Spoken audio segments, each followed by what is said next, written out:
Accident हो गया और उसको इमरजेंसी में ब्रेन में मार लग गई, उसको हॉस्पिटल में लेके आ गए और फिर हॉस्पिटल में उसको वेंटिलेटर पे रखा और फिर उसका चेकअप किया जाता है। तो चेकअप सिंपल रहता है, डॉक्टर लोग करते हैं, ब्रेन के डॉक्टर, और वो डिसाइड करते हैं, सीटी स्कैन तो ऑफकोर्स किया रहता है, और वो डिसाइड करते हैं कि जो ब्रेन का अंदर स्ट्रक्चरल डैमेज भी है और ब्रेन का अंदरूनी पार्ट यानी जो ब्रेन स्टेम था नीचे वाला पार्ट वो डेड है, इसकी वजह से वो खुद से ब्रीदिंग नहीं कर रहा है वेंटिलेटर पे। तो फिर उसके ऊपर और स्पेशल आगे की टेस्टिंग की जरूरत नहीं रहती, वो क्वालिफाइड जो गवर्नमेंट क्वालिफाइड डॉक्टर है वही बताते हैं, even in private hospital.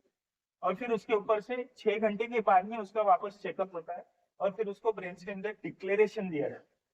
Brain stem that declaration दिया जाता है। नेक्स्ट, तो अभी पेशेंट ऐसे वेंटिलेटर पे है, उसका चेकअप हो गया, 6 घंटे बाद वापस चेकअप हो गया, तो उसके बाद में हम उसको डेथ सर्टिफिकेट दे सकते हैं।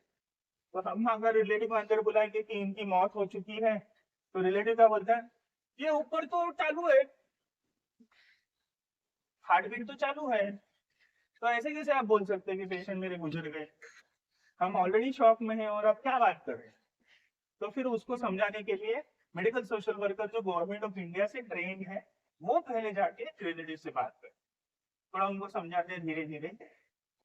स्लोली थोड़ा समझाते हैं, और उसके बाद में फिर ऑर्गन डोनेशन की पूछताछ की।